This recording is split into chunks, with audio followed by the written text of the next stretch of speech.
بسم اللہ الرحمن الرحیم، السلام علیکم۔ انالیسس راؤنڈ اپ کے ساتھ آپ کا میزبان چودھری مبشر۔ کلٹ کیا ہے؟ میں نے اردو کے اندر اس لفظ کا بہت ترجمہ ڈھونڈنے کی کوشش کی، لیکن بدقسمتی سے اردو کے اندر اس کا ایگزیکٹ ترجمہ موجود نہیں تھا۔ کچھ جگہوں پہ اس کا ترجمہ فرقہ، کچھ جگہوں پر فتنہ، یہ دو الفاظ جو ہیں وہ دیے گئے، لیکن دونوں ہی الفاظ اس کلٹ لفظ کا معنی بیان نہیں کرتے۔ پھر مجھے کچھ مذہب سے اور کچھ تاریخ سے رہنمائی لینی پڑی، تو پھر مجھے سمجھ آئی کہ اس لفظ کا کما حق ہو جو لفظ ترجمہ ادا کر سکتا ہے وہ دجالیت ہے۔ دجال ہمارا ایک مذہبی عقیدہ بھی ہے، یہ کرسچینٹی کے اندر بھی تھا، یہ اسلام میں بھی ہے اور شاید دیگر مذاہب میں بھی، جو دجال آئے گا۔ لیکن دجال سے پہلے ہمارا مذہب بتاتا ہے کہ بہت سے دجال اور بھی آئیں گے، اور اس کے بعد ایک بڑا دجال آئے گا جس کے بارے میں ہمیں بہت سی مذہبی کتابوں سے رہنمائی ملتی ہے۔ لیکن دجالیت کیا ہے؟ کلٹ کون ہوتی ہے؟ کلٹ اور دجال کو ہم کیسے کو ریلیٹ کر سکتے ہیں؟ دجال کلٹ ایسی شخصیت یا ایسی ایک تنظیم ہوتی ہے جو ایک فرد کے پیچھے قائم ہوتی ہے، جس کے کوئی بہت بڑے اعلیٰ آدرش نہیں ہوتے، بہت بڑے اعلیٰ نظریات نہیں ہوتے، بہت ہی بونگے بھونڈے اور سطحی قسم کے نعروں اور تجزیات کے اوپر یہ کلٹ کھڑی ہوتی ہے۔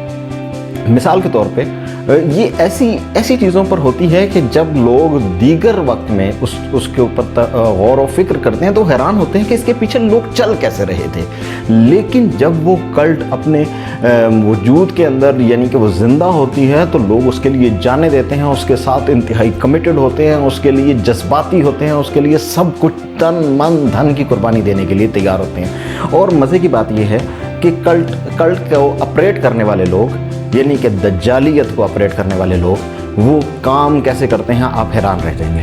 آپ کو تمام کلٹس کے اندر سے آپ کلٹ کی تاریخ کا آغاز آپ کریں حضرت موسیٰ علیہ السلام کے دور میں پائے جانے والے فرعون سے، اس وقت سے لے کے آج تک آپ آ جائیں، کلٹ کی چند چیزیں کامن ہوتی ہیں۔ کلٹ سب سے پہلے تو ایک فرد کے گرد قائم ہوتی ہے۔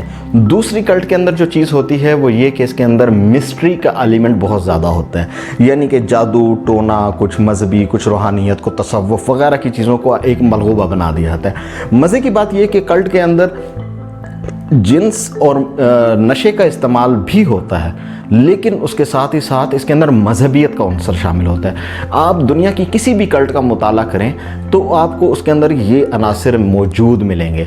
کلٹ کو بنانے والا شخص سب سے پہلے اپنے عوام کے شعور کو صفر کی سطح پر رکھ کے دیکھتا ہے اور اپنا پیغام ان کے سامنے رکھتا ہے۔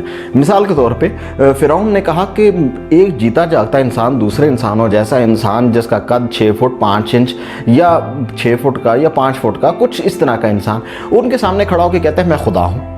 اب انسان کہے کہ یار کچھ خدا کا خوف کرو، کچھ سوچو کہ تم ہمارے طرح کھاتے ہماری طرح پیتے ہو، لیکن وہ اتنا ذہین ہوتا ہے کہ وہ سمجھتا ہے کہ دنیا کے اندر ایسے کچھ جاہل لوگ موجود ہیں، ایسے اندھے مقلد موجود ہیں جو میری اس بات پر بھی آمنا و صدقنا کہیں گے۔ آپ اس کے بعد چلیے، آپ اس کے بعد حشاشین کی تحریک کو دیکھیے، وہاں پہ حسن بن صبا تھا۔ حسن بن صبا نے بھی اپنے لوگوں کو اس حد تک جذباتی کر دیا، اس کے نظریات خیالات وغیرہ کے اوپر ہم بات نہیں کرتے، لیکن آپ کو وہاں پہ بھی یہ تمام ایلیمنٹ ملیں گے۔ جس طرح سے فرعون جو تھا اس کے اندر یہ تمام ایلیمنٹ ملیں گے، آپ کو جادو بھی ملے گا، آپ کو نشہ بھی ملے گا، آپ کو اس کے اندر مذہبیت بھی ملے گی، آپ کو اس کے اندر مسٹری بھی ملے گی اور لوگوں کی اندھی عقیدت بھی ملے گی، اور اس کا بھی سینٹر آف گریوٹی ایک فرد۔ حشاشین کی شکل میں بھی کلٹ اسی طرح کام کرتی تھی، اس کے اندر بھی یہ آپ کو تمام عناصر ملتے تھے۔ اس کے بعد اگر ہم جدید دنیا میں آ جائیں، آپ ہٹلر کی مثال لے لیجیے۔ ہٹلر کیا کرتا تھا؟ ہٹلر کے ایلیمنٹ کے اندر آپ اس کے نظریات کا ذرا بائسیکٹ کریں، ہٹلر کے نظریات انتہائی بھونڈے تھے۔ کیا کہ جرمنی عظیم ہے، ہم جرمن ہونے کی وجہ سے ہم عظیم ہیں، فلاں شخص اور فلاں قبیلہ قابل گردن زدنی ہے کیونکہ وہ فلاں قبیلے کا نہیں ہے اس لیے اس کی گردن کاٹ دیجیے۔ آج آپ ہٹلر کے نظریات اور خیالات کے بارے میں مطالعہ کریں تو آپ حیران رہ جائیں گے۔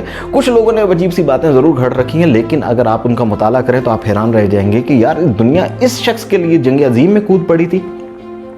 اس کے بعد اگر آپ ریسنٹ ہسٹری کے اندر بھی بالکل ریسنٹ ہسٹری کے اندر دیکھ لیں، جم جونز کی ایک تحریک تھی اور اس کے اندر وہ شخص ایک نئی دنیا بسانے کا خیال رکھتا تھا، اور اس نے یہاں تک کہہ دیا کہ مذہب جو ہے اس کو سوشلزم کی بنیاد پہ ایک نیا چرچ ایوالو کر رہا ہوں، یعنی کہ وہ سوشلزم جو کہتا ہے کہ مذہب افہیم ہے اور اس کے بنیاد پہ وہ چرچ ایوالو کر رہا تھا، یعنی کہ کلٹس عجیب و غریب چیزوں کا ملغوبہ ہوتی ہے لیکن لوگ اس کے ساتھ دیوانہ وار پھرتے ہیں، اس کے ساتھ جڑ جاتے ہیں۔ کلٹ کے مالکان جو ہوتے ہیں، کلٹ کو جو چلانے والا فرد ہوتا ہے، وہ حقیقت کے ساتھ بالکل درست طور پہ آشنا ہوتا ہے۔ یہ آپ حیران کن طور پہ سمجھیں، اس کو یہ بالکل معلوم ہوتا ہے کہ میں جھوٹ بول رہا ہوں۔ وہ گٹے جوڑ کے، جنہوں کہتے ہیں مطلب وہ گٹے جوڑ کے جھوٹ بولتا ہے، وہ صاف آنکھوں میں آنکھیں ڈال کے پوری ڈھٹائی سے جھوٹ بولتا ہے۔ مثال کے طور پہ آپ فرعون کی مثال لے لیں، اس کو پتا تھا کہ میں خدا نہیں ہوں لیکن وہ بڑی ڈھٹائی سے جھوٹ بولتا تھا۔ وہ ہٹلر کو پتا تھا کہ وہ جھوٹ بول رہا ہے، اس کا ایک ایڈوائزر تھا گوئبلز، وہ کہتا تھا کہ بات کی تکرار کرتے جاؤ، اس کے بعد وہ بات سچ ہو جائے گی، جھوٹ اتنی شدت سے بولو کہ وہ سچ لگنے لگے۔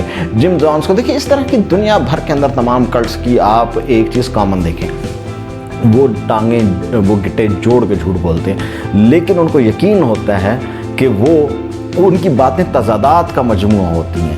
کلٹس کی باتیں تضادات کا مجموعہ ہوتی ہیں۔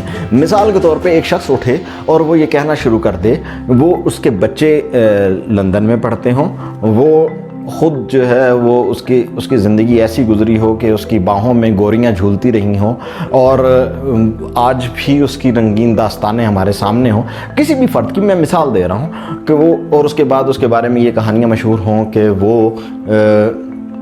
وہ کیسے، وہ اس طرح ہے، وہ اس طرح ہے، اور اس کے مثال کے طور پہ ہم یوں سمجھ لیتے ہیں کہ اس کی بد کرداری کے قصے جو ہیں وہ عدالتوں میں سنائے جا رہے ہوں۔